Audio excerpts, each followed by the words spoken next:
Cette semaine, Irénée m'a reproché de passer trop de temps à bricoler, réparer, monter des vélos électriques et pas assez de temps avec elle. Donc il va falloir remédier à ça. Et coup de bol, le vélo que je suis en train de terminer de monter, c'est le Engwe M1, le tout dernier vélo biplace de chez Engwe. Donc on va pouvoir joindre l'utile à l'agréable et l'emmener faire une balade romantique comme elle en a toujours rêvé.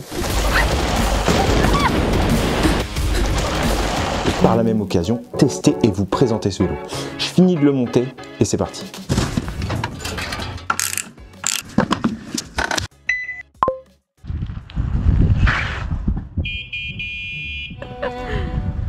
C'est quoi ça?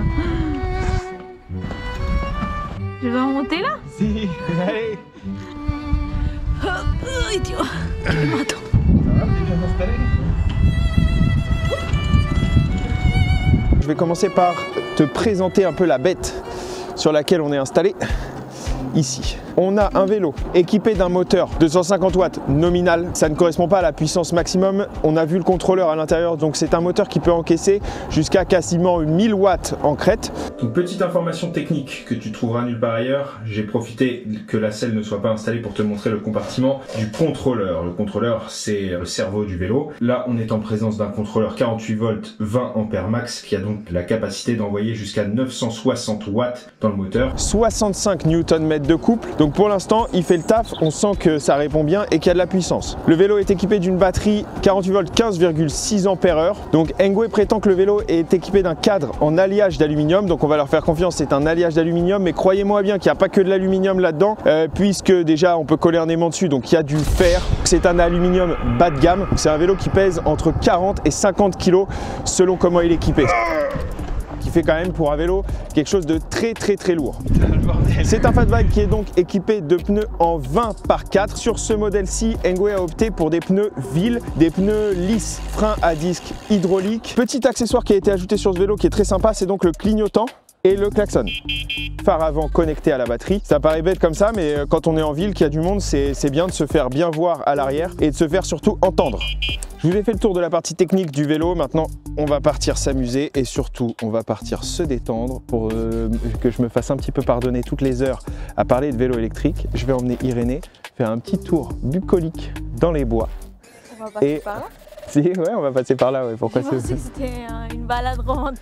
Si, c'est romantique, c'est une petite promenade dans les bois. Puis, on va tester le vélo sur la plage, donc on va faire une petite promenade à la mer. Allez, bref, je vous en dis pas plus, je vous emmène. T'es prête? Non. Comment tu sens pour l'instant le vélo derrière? T'es plutôt confort? Comment t'es? Depuis tout à l'heure que je vous parle. Je suis confort pour l'instant. Ça va? La partie VTT, je suis un peu c'est pas du VTT ça c'est tranquille. Bon, comme d'hab avec les selles de place, selon la taille qu'on fait, c'est plus ou moins confortable.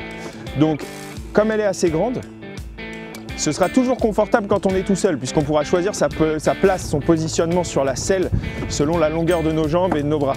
Donc tout seul, c'est très adaptable. Par contre, quand on est deux, évidemment, on est sur l'avant de la selle. Et donc forcément, le vélo paraît plus petit, on pédale un peu en canard. C'est de toute façon pas un vélo fait pour faire du sport. Donc voilà, c'est un vélo pour se promener, c'est pas super gênant.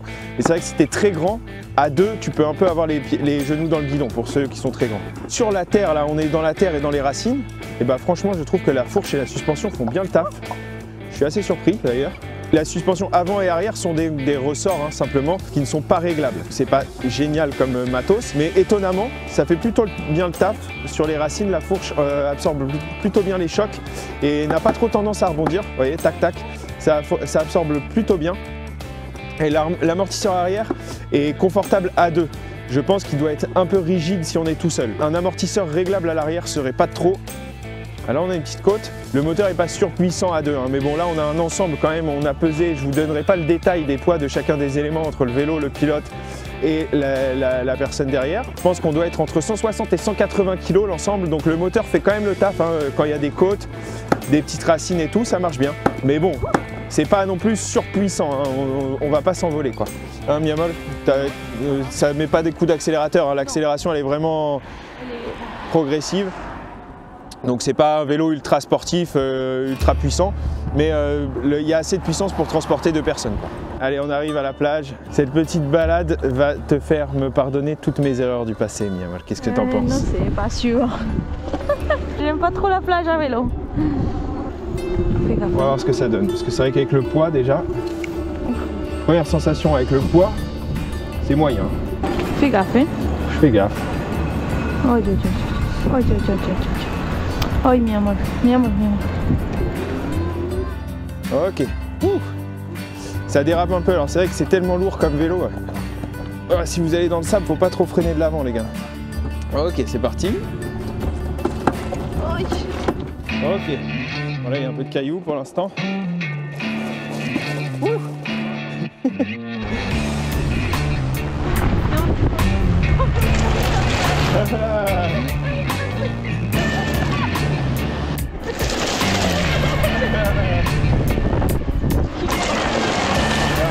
Là, regarde, on n'est pas bien là. Si, regarde là, c'est tout lisse. 17 km/h sur le sable, gentiment, 15, 16, ouais, un peu moins de 20 km/h sur le sable, gentiment, sans forcer. Hein. Là, je vous le dis, je pédale dans le vide, hein. J'ai mis une petite vitesse, c'est le moteur qui fait tout le taf. Et ben, on est plutôt bien là. Qu'est-ce que t'en penses? Franchement, les suspensions absorbent vraiment les petites pierres. Regarde, là, on va avoir une grande étendue de sable. Et après, là, sur le sable, voilà, c'est magnifique, hein. C'est une autoroute, quoi. Le vélo du séducteur surfeur. Si tu veux séduire une surfeuse, je te conseille vivement ce vélo. Là on est bien, sans forcer, évidemment tu me vois, hein, je force pas sur le vélo, ça va tout seul.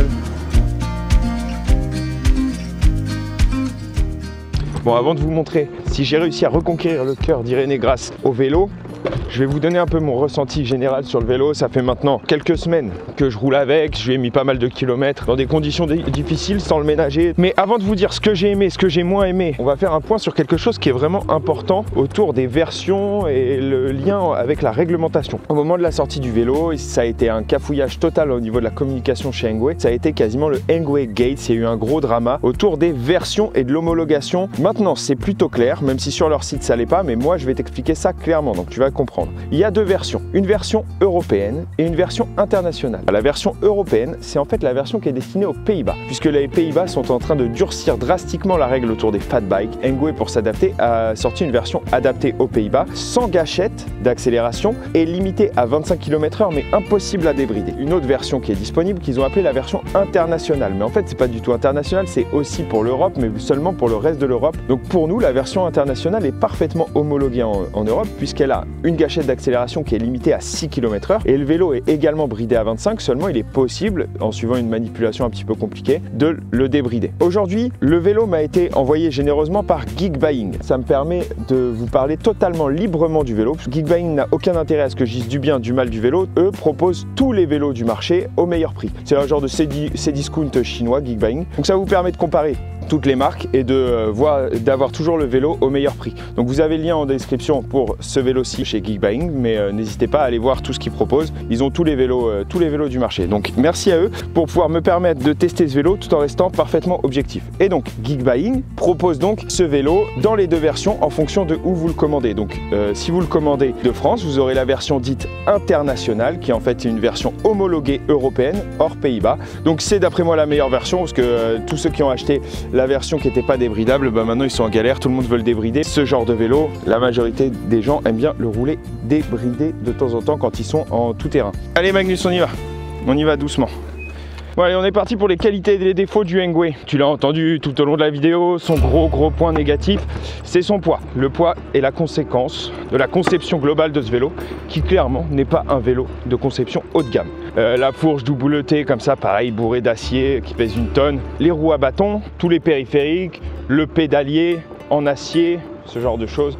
Tout ça nous donne un engin qui est plus proche de la mobilette que du vélo, mais cela correspond exactement à l'objectif que se sont donné Engwe, c'est-à-dire de faire un vélo pas cher. Selon la configuration que vous choisirez, avec 1 ou 2 batteries, vous l'aurez aux alentours des 1000 €, entre 1000 et 1200 €. Vous pouvez même l'avoir avec les codes de réduction, si vous regardez dans la description, à moins de 1000 €. Donc ça en fait un vélo qui est vraiment pas cher. Et pour ce prix-là, on en a pour notre argent. Premièrement, la partie électrique, elle fonctionne à merveille. Hein, le moteur 1000 watts en crête, avec une belle batterie, vous pouvez atteindre une très belle autonomie selon comment vous l'utilisez, mais si vous l'utilisez dans un mode économique, vous aurez vraiment une autonomie exceptionnelle. Si vous êtes à 2 et que vous utilisez le vélo à fond, vous ferez quand même une trentaine de kilomètres. Maintenant, si vous êtes tout seul et que vous êtes un peu plus raisonnable, je ne parle pas d'avoir une utilisation économique, parce que qui a une utilisation économique sur un vélo électrique? Je parle simplement de ne pas être constamment à fond. vous allez faire une soixantaine, peut-être 80 km. On passe maintenant au confort suspension. Alors là, c'est mitigé.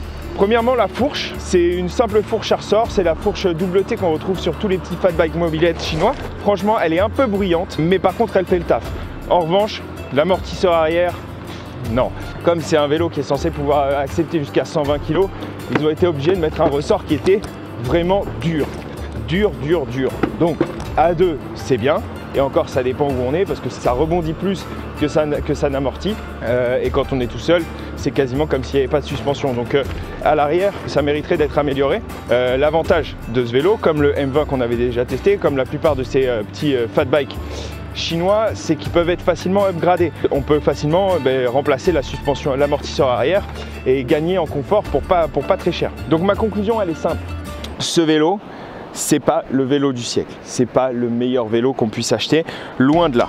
En revanche, c'est un vélo qui fait très bien ce qu'on lui demande de faire, c'est-à-dire être une petite mobilette électrique avec de l'autonomie, de la puissance. Le fait que donc ce soit des matériaux lourds, ça en fait aussi un vélo très robuste. Que ce soit le cadre, les amortisseurs, cette fourche double T qui est vraiment solide et aussi les roues à bâton donc qui font que le vélo est plus lourd mais également beaucoup plus robuste. Une roue à bâton, c'est une roue qui va jamais être voilée, c'est une roue qui n'a pas besoin d'entretien, donc c'est un vélo qui va être fiable, que vous pouvez utiliser tous les jours pour aller au travail. Et puis en plus, en petit extra, vous pouvez aller faire un petit tour avec qui vous voulez derrière et vous pouvez le faire en étant serein, en sachant que le vélo ne va pas vous lâcher. Donc c'est un vélo simple, rustique, fonctionnel, robuste. C'est pour le prix clairement un bon vélo, il n'y a pas de doute. Si c'est une utilisation que vous cherchez, une utilisation un peu polyvalente de tous les jours, un vélo robuste et pas cher, et ben allez-y, vous pouvez y aller les yeux fermés. Mes jambes. Oh Dieu. Ça va? Drôle de façon de me reconquérir. Mais qu'est-ce que tu fais?